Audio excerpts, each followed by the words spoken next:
नमस्कार दोस्तों, आज हम इस वीडियो में नागा साधु और महाकुंभ का रहस्य को अनलॉक करने वाले हैं।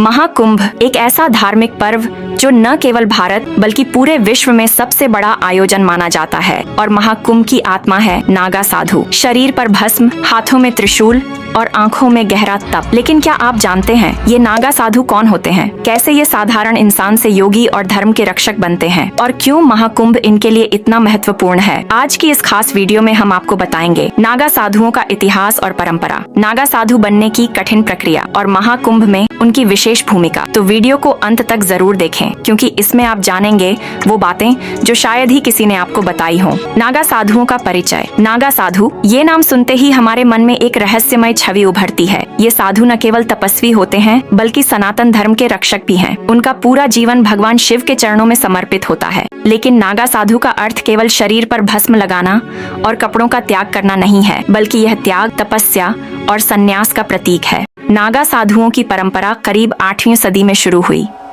जब आदि शंकराचार्य ने सनातन धर्म की रक्षा के लिए अखाड़ों की स्थापना की। उस समय हिंदू धर्म पर बाहरी आक्रमण हो रहे थे और धर्म को बचाने के लिए ऐसे योद्धाओं की जरूरत थी जो आध्यात्मिक होने के साथ साथ शारीरिक रूप से भी सक्षम हो। नागा साधु सिर्फ तपस्वी नहीं थे, वे धर्म के योद्धा भी थे। वे अपने त्रिशूल और तलवारों से धर्म की रक्षा के लिए तैयार रहते थे। लेकिन धीरे धीरे उनकी प्राथमिकता केवल अध्यात्म और तपस्या बन गई। महाकुंभ में उनका महत्व। महाकुंभ में नागा साधु सबसे पहले पवित्र स्नान करते हैं। ऐसा माना जाता है कि उनकी तपस्या और आध्यात्मिक शक्ति से यह स्नान पूरे आयोजन को पवित्र बनाता है। उनके आशीर्वाद को महाकुंभ में आए लाखों श्रद्धालु शुभ मानते हैं।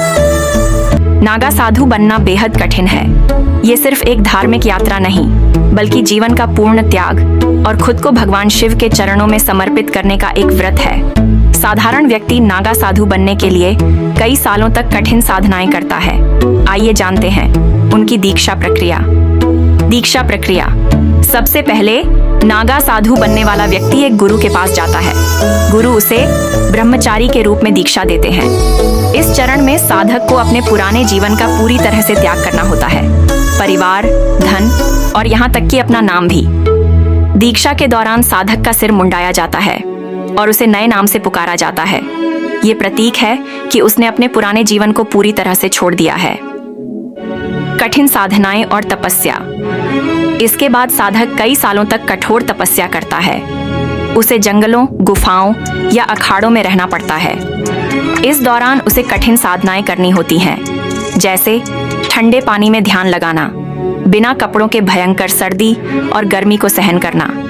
यह सब आत्मा और शरीर को अनुशासन में लाने के लिए किया जाता है।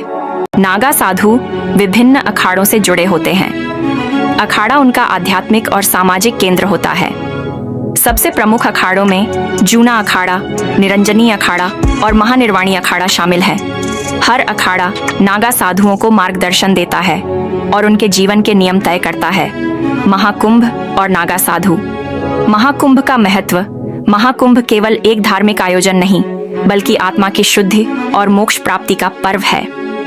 हर 12 साल में आयोजित होने वाला यह महापर्व 4 स्थानों हरिद्वार, प्रयागराज, उज्जैन और नासिक पर आयोजित होता है। महाकुंभ का सबसे बड़ा आकर्षण है शाही स्नान। नागा साधु इस स्नान में सबसे पहले डुबकी लगाते हैं। ऐसा माना जाता है कि उनकी उपस्थिति और तपस्या से यह स्नान पवित्र हो जाता है। शाही स्नान के दौरान नागा साधुओं की भव्य शोभा यात्रा निकाली जाती है। यह दृश्य इतना अद्भुत होता है कि इसे देखने के लिए लाखों श्रद्धालु महाकुंभ में पहुंचते हैं। परंपराएं और रीति रिवाज। नागा साधुओं की कुछ खास परंपराएं हैं। वे अपने शरीर पर भस्म लगाते हैं, जो मृत्यु और पुनर्जन्म का प्रतीक है। वे हवन करते हैं, मंत्रोच्चार करते हैं और अपने जीवन को पूरी तरह से भगवान शिव को समर्पित करते हैं। उनकी हर परंपरा हमें आत्मा की शुद्धि और जीवन के उच्च उद्देश्य की याद दिलाती है। नागा साधु हमें सिखाते हैं कि जीवन का असली सुख भौतिक चीजों में नहीं, बल्कि आत्मा की शुद्धि और अनुशासन में है। तो ये थी नागा साधुओं की अनोखी दुनिया, उनकी परंपरा, इतिहास और महाकुंभ में उनका महत्व। नागा साधु केवल सन्यासियों का समूह नहीं, बल्कि सनातन धर्म और आध्यात्मिकता का प्रतीक है। उनका जीवन हमें सिखाता है कि सच्चा धर्म अनुशासन, त्याग और सेवा में है। अगर आपको यह वीडियो पसंद आया हो तो इसे लाइक करें, अपने दोस्तों के साथ शेयर करें और हमारे चैनल को सब्सक्राइब करें। ऐसी ही और रोचक कहानियों के लिए जुड़े रहें। अगली बार हम आपको महाकुंभ के अन्य रहस्यों से रूबरू कराएंगे। धन्यवाद।